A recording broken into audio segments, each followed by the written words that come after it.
organization and as a coalition are now assessing the most strategic time and way to have the motor vessel Rachel Corrie approach Gaza. We are dealing with the casualties, the results of the attack on the last flotilla, and want to make sure that this one is protected and documented as much as we can, and that it has all the political support that we can muster to ensure success. So while it is ready to start the voyage towards Gaza and probably be in Gaza within 1 or 2 days, we might actually end up holding it back until we can garner more support to ensure that what happened with the last flotilla doesn't happen to the MV Rachel Corrie and the vessels that are to follow, because now there is widespread outrage and people ready to donate more boats and more cargo so that we keep up this effort, this international civilian effort to break the siege on Gaza. So we will try to keep you updated as much as possible. We want to thank you, Huwaida Arraf, for joining us. Huwaida Arraf is the founder of the International Solidarity Movement and chairperson of the Free Gaza Movement. She was part of the Freedom Flotilla that was heading to Gaza when the Israeli commandos landed and attacked. This is Democracy Now! We'll be back in a minute.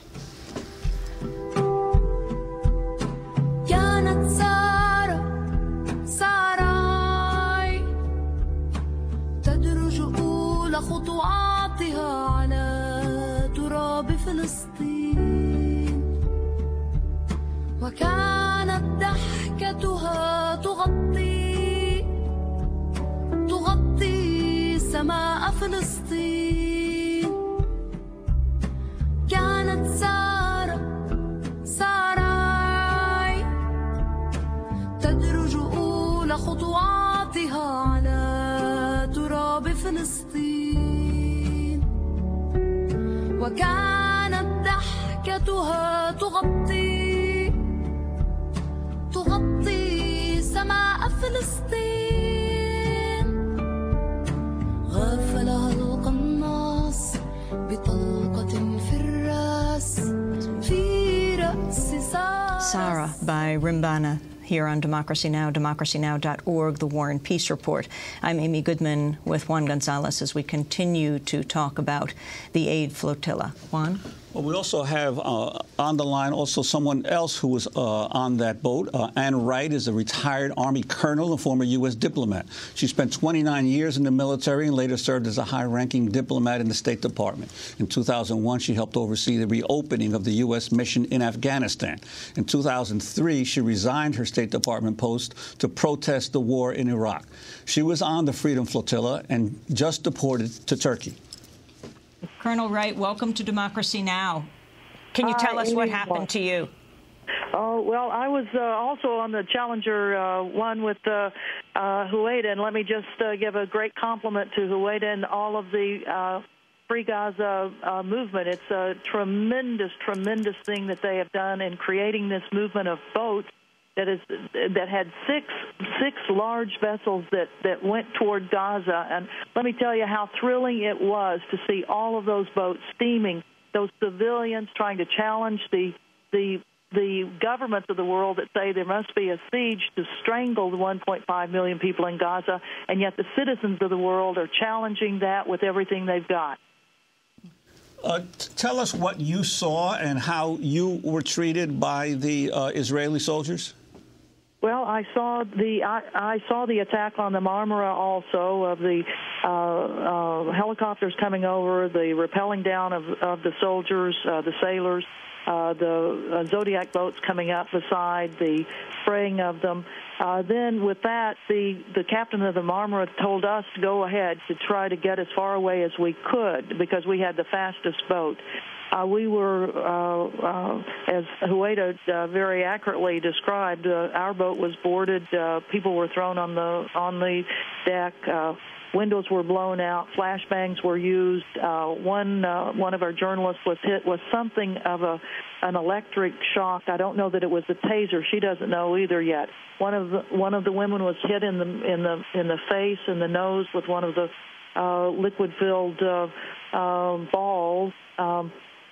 They were very excessively rough, excessively forceful on trying to slow down, stop. Actually, we were already stopped. They weren't stopping us at all. We were already dead in the water, and yet all of this force used on us. Colonel Wright, I wanted to get your response to Vice President Biden. He was on the Charlie Rose show last night, and he was questioning what the big deal was getting this humanitarian aid directly to Gaza. This is the Vice President. You can argue whether Israel should have dropped people onto that ship or not, but the truth of the matter is Israel has a right to know. They're at war with Hamas. Has a right to know whether or not arms are being smuggled in. And up to now, Charlie, what's happened? They've said, here you go. You're in the Mediterranean. This ship, if you divert slightly north, you can unload it, and we'll get the stuff into Gaza. So what's the big deal here? What's the big deal of insisting it goes straight to Gaza? Well, it's legitimate for Israel to say, I don't know what's on that ship. These guys are dropping 3,000 rockets on my people. That was Vice President Biden last night. Colonel Ann Wright, your response. Well, I think our vice president needs to take another look at this thing. The ships were open to inspection beforehand, and I'm quite sure Mossad had their little agents that were all over that place. These groups are humanitarian groups that are bringing in goods that are needed for the people of Gaza. They've had plenty of inspections on them. If you talk about violence, it's not 3,000 rockets Hamas is putting on Gaza. It's a 22-day attack that the Israelis did that killed 1,400 people, wounded 5,000, left 50,000 homeless, and here we are a year and 4 months later, and the Israelis will not let any sort of reconstruction materials in. And then when reconstruction materials start coming that way, instead of waiting until if they have a zone that they are trying to protect, let ships come into it and stop them. But I would say that there are ways that you can stop them without killing people. There are ways you can stop even passenger ships like that ferry boat, and certainly like our little 30-foot craft. You don't have to use commandos with, you can use commandos with excessive force, which they do, but there are other ways to do it if you want to kind of preserve a sense of civility, humanity, and meeting the international law, quite honestly, and going outside a boundary, going into international waters. I mean, what they are pirates. They are pirates. They kidnap people, and they're stealing stuff. They've probably stolen over $1 million worth of cameras, computers, cell phones. I mean, I'm in Istanbul. We just got here early this morning. Some luggage is here. There's not a thing in it. Everything has been taken. The Israeli military said, oh, yes, we have to count this, we have to take it. Well, what they've done, they've stolen it. And if we have any friends that are in Israel, I hope that they go down to the black market and see where our stuff is, because somebody's making a killing on this thing. And Wright, once you were in Israeli custody, how were you and the other prisoners treated?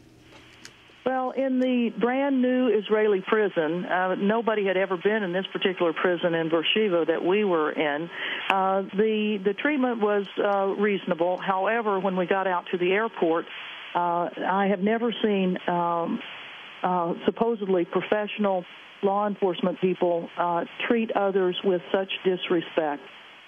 They were laughing, giggling, commenting on wounded and dead. It was a very pitiful performance by law enforcement people. And I think what we saw as internationals coming in there is the tip of the iceberg compared to what Palestinians see every single day from those types of law enforcement officials. Colonel Ann Wright, we want to thank you for being with us, speaking to us from Istanbul, where she was just deported to. She's a retired U.S. Army colonel, former U.S. diplomat, spent 29 years in the military, later served as a high-ranking diplomat in the State Department. In 2001, she helped oversee the lead-up to, in 2001, she helped oversee the reopening of the U.S. mission in Afghanistan. In 2003, resigned her State Department post to protest the war in Iraq. She was on the Freedom Flotilla, as was Huwaida Arraf.